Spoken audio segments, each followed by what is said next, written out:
برتری ملی ہے دوسری مخلوقات سے۔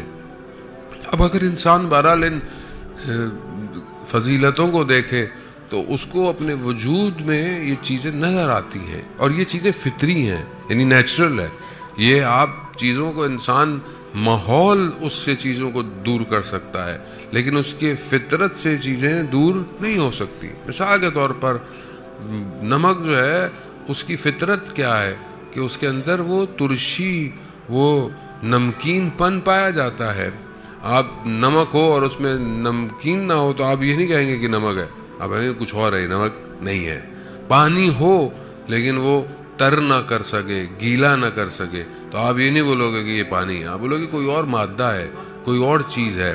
اسی طرح انسان کی فطرت کے اندر کرامت خدا نے ڈالی ہے، اور یہ کرامت ایسی صفت ہے کہ جو انسان کو اخلاق کے منازلوں کو طے کراتی ہے۔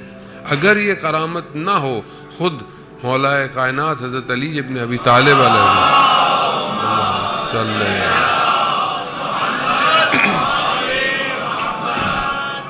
خود امام ارشاد فرماتے ہیں کہ جو شخص کرامت رکھتا ہے، جو نفس کریم ہوتا ہے، وہ دنیا کو چھوٹا شمار کرتا ہے۔ یعنی جو کرامت والا نفس ہوتا ہے، دنیا اس کے لیے معنی نہیں رکھتی ہے، لیکن وہ نفس کہ جو دنیا کو بڑا دیکھتا ہے، دنیا میں دل لگاتا ہے، وہ نفس خوار اور ذلیل ہو جاتا ہے دنیا کے اندر۔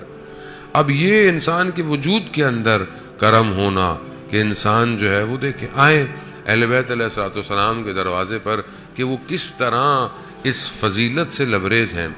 شخص آتا ہے مسجد کے اندر، دیکھتا ہے امام حسین علیہ السلام مسجد کے اندر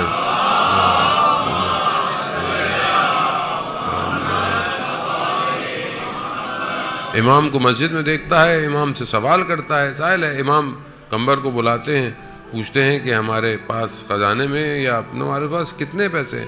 تو وہ کہتے ہیں کہ ہمارے پاس 4000 جو ہیں وہ دینار موجود ہیں۔ تو امام کہتے ہیں وہ 4000 جو ہیں وہ لاؤ اور اس کو دے دو، یہ ہم سے زیادہ ضرورت مند ہے، یعنی یہ زیادہ ضرورت مند ہے کہ یہ ہم پیسے اس کو، کیونکہ کرم کرنے والا کرم پر زیادہ اور اپنی خواہشات کو دبا کے رکھتا ہے۔ یعنی جو کرم کرنے والا شخص ہو، جس کے اندر کرامت پائی جائے، وہ اپنی خواہشات کو کم، مثال کے طور پر اگر جو کریم ہے وہ کھانا کھلانے میں زیادہ خوشی محسوس کرے گا کھانا کھانے سے۔ مثال کے طور پر کہیں کھانا کھانے جاتا ہے اور وہ دیکھتا ہے کہ کوئی بھوکا ہے یا کوئی کھانا کھانے والا ہے، تو اس کو خود کھانے میں لذت نہیں آئے گی، لیکن اس کو کھانا کھلانے میں لذت زیادہ آئے گی۔ خوب یہ ایک صفت انسان کے اندر ہے۔ اب انسان دیکھے کہ کیا یہ صفت میرے اندر پائی جاتی ہے کہ نہیں پائی جاتی، مطلب اس کا ایک جھلک یہی ہے۔ انسان اپنی زندگی کو ٹیسٹ کرے، نارمل زندگی میں رہتا ہے، باہر رہتا ہے، گھومتا ہے، اگر اس کے ہاتھ میں اتنی گشائش نہیں ہے، اتنا ہاتھ میں نہیں ہے، لیکن کیا اس کا وجود یہ چاہتا ہے کہ نہیں چاہتا؟ بہرحال فطرتاً تو انسان ہے، لیکن آج کل کی مادی دنیا، میٹلسٹک ورلڈ اتنی زیادہ ہو گئی ہے کہ انسان خود پسندی کا شکار ہو گیا ہے۔ انسان صرف اپنے آپ کو پسند کرتا ہے، اپنی خواہشات کو پورا کرنے کے لیے بعض اوقات دوسروں پہ کرم کرنا تو دور کی بات، دوسروں کا حق کھا جاتا ہے، دوسروں کے ساتھ ظلم کرتا ہے، زیادتی کرتا ہے۔